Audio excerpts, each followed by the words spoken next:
Good evening and welcome to tonight's neighborhood meeting. My name is Logan Jeffermans and I'm a planner with the city's Development Services Department, Planning Department. The focus of tonight's meeting will be on the currently proposed applications for a zoning bylaw amendment at 156 and 158 Dunlop Street East and 16 Poyntz Street, east of Mulcaster Street in the downtown area of the City of Barrie. Please be aware that we are recording this meeting for the public record. This recording will be used for the purposes of garnering your input and to respond to inquiries and will be considered public information.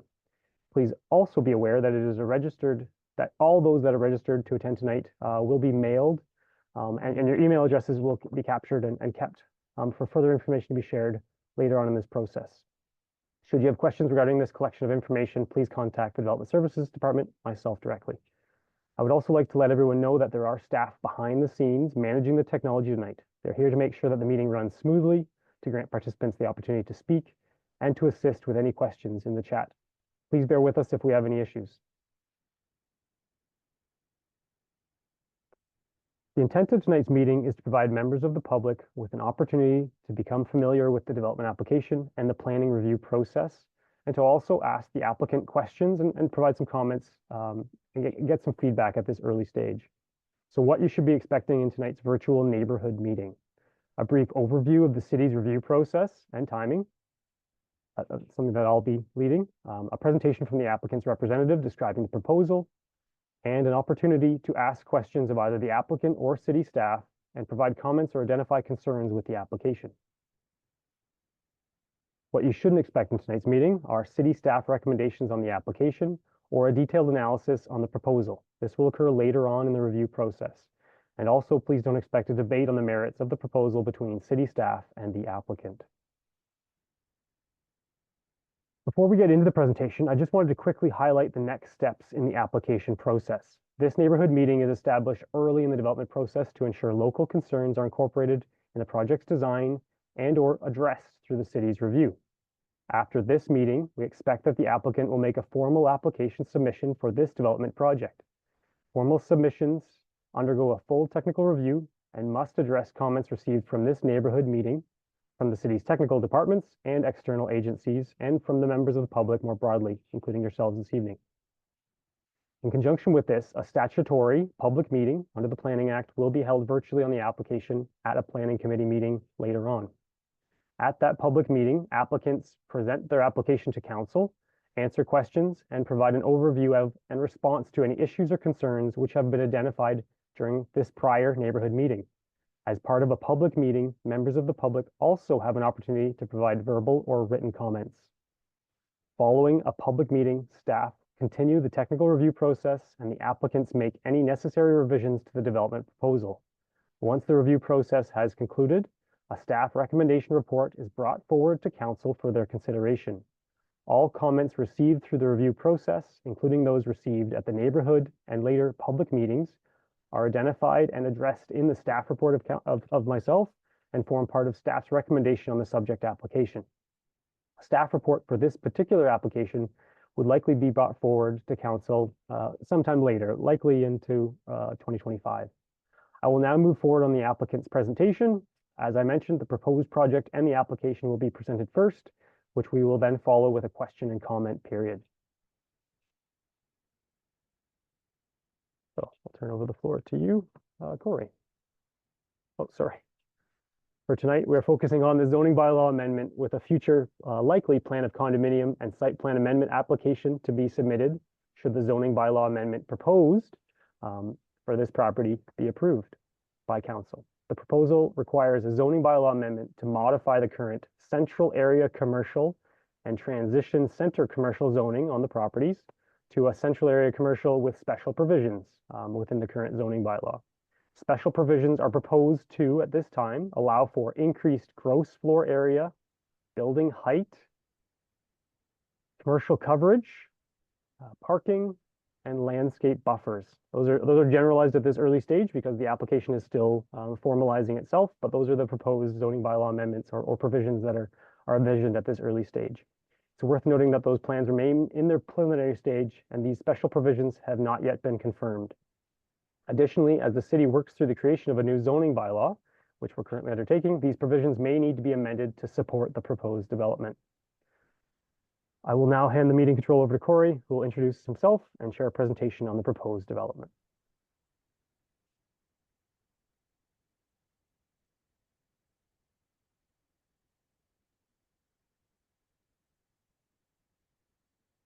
Thanks, Logan. Can you hear me okay? Perfect, yep. Perfect. I'll just share my screen.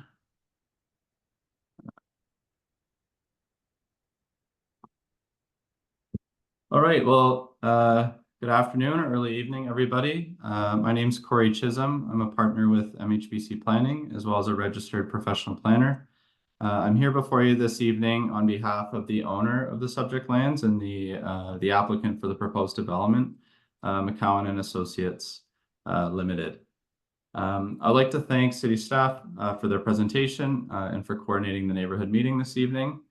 I'll now take members of the public through my presentation on the proposed development and look forward to hearing comments and questions following the presentation. As staff outlined, this is the neighborhood meeting, which is part of the required process here in Barrie. The intent of the neighborhood meeting is to gather comments and questions from the public earlier in the typical development approval process than what is statutorily required under the Planning Act. At this stage, the owner and their team have formulated a development concept, which I'll take you through shortly, and we have completed formal pre-consultation with the city, receiving an initial set of comments from various departments at the city, as well as external agencies. Following tonight's evening, we will take comments back from the public, and then we will review all of those comments received this evening in tandem with the comments we received from the city and external departments, make any modifications to the proposed development, and proceed forward with the formal application. As part of that process, we will also have to complete all of the identified required technical reports and studies, which the city identified at the pre-consultation meeting. I'll take everyone through that in a further slide as well. Those studies are just being initiated now, and the outcome of those studies, which will span details such as heritage, urban design, various technical engineering requirements, geotechnical and hydrogeological requirements. All of those reports and studies, the outcomes of those could ultimately impact or lead to changes to the proposed development. As staff mentioned, once we've made the complete application, there will be what's known as the statutory public meeting scheduled at a future date that will be held over at the City Council chambers as part of a meeting of council. So just going to the first slide, this is the site of the proposed development. It's currently comprised of three separate properties addressed as 156 and 158 Dunlop Street, as well as 16 Poyntz Street. Those lands would be merged together as part of the development approval process to support the proposed development. And as we all know, the site is located in the heart of Barrie's downtown, Bayshore Landing to the immediate west. We have Sam Concilia Park across the street, and the newly constructed Lac House condominium just to the southeast.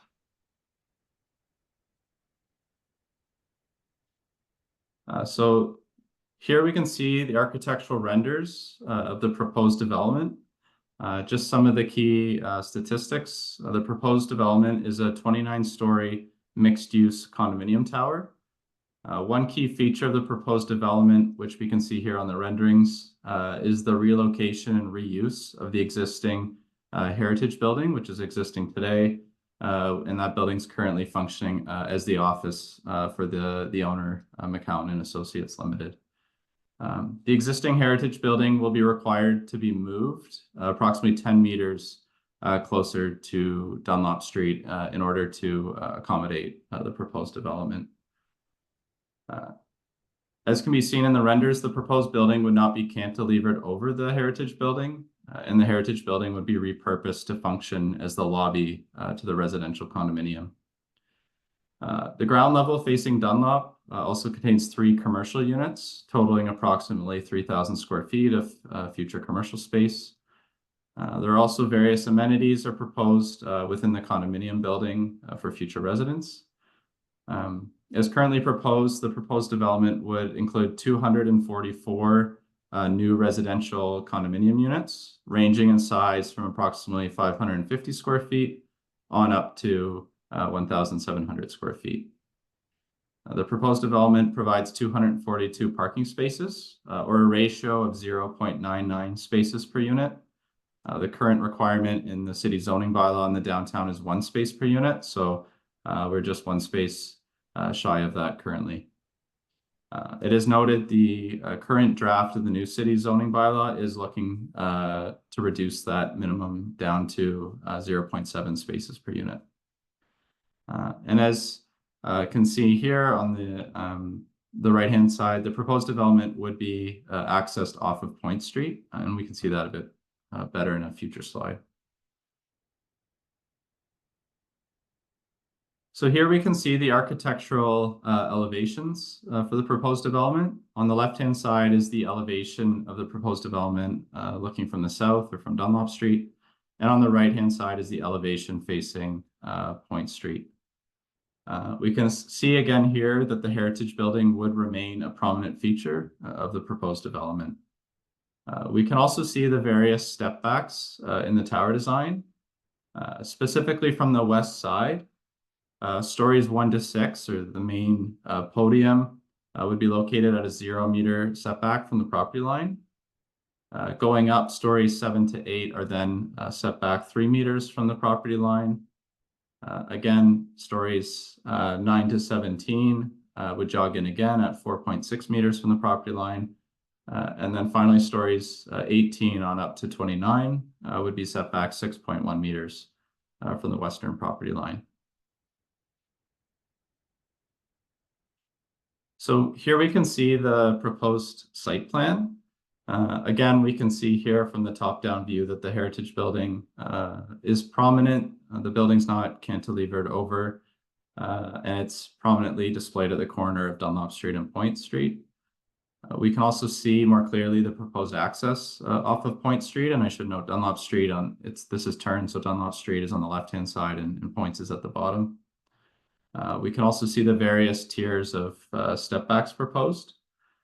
And it's noted the circular portion at the rear of the podium would be the ramp of the internal parking garage. So it would be a circular ramp structure that would be used to access the various levels. And the proposed development has 1 level of underground parking. And then there are about half of the ground level would be parking, and then levels on up to level 5 within the podium would also be structured parking. So here we can see slides from the land use schedules in the City of Barrie's new official plan. On the left-hand side, we can see the site identified with the star is located within the urban growth center, which generally reflects the downtown and portions of the waterfront. And that's where the highest level of intensification and new density is envisioned within the city's official plan.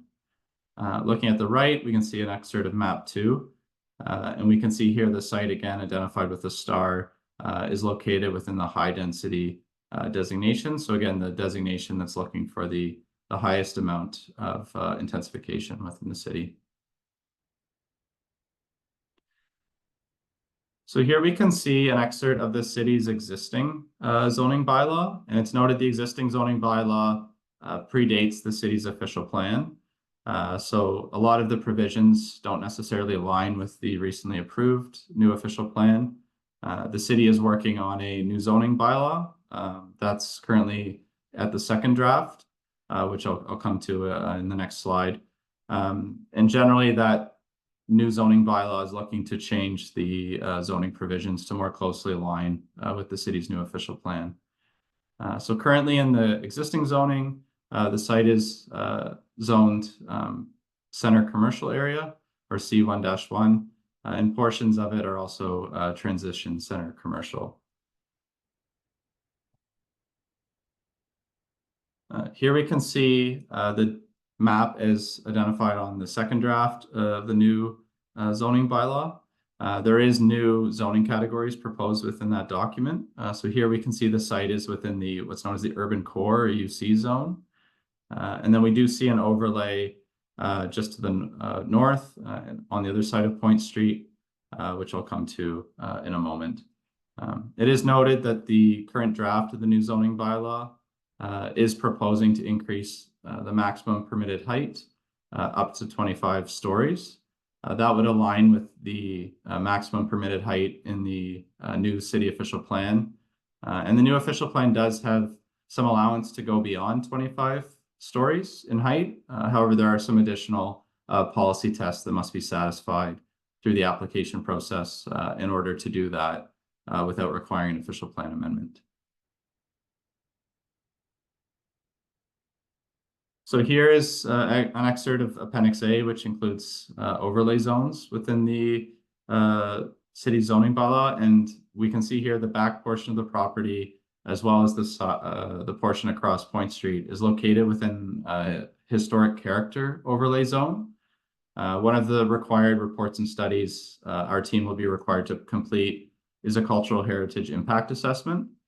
And that report will need to look at both the existing heritage value of the existing property and building, and how that can be mitigated through the proposed development. But it'll also have to look at the character of the area, and specifically these existing historic character overlays, which are on the back portion of the property fronting Collier Street, as well as many of the old buildings on the east side of Poyntz Street. So as I mentioned earlier, we have formally pre-consulted with the city. Through that process, the city identifies a list of required technical reports, studies, and drawings that need to be completed and submitted to form a complete application. So here's just a quick summary of the various reports and studies, which our team is just starting to initiate now.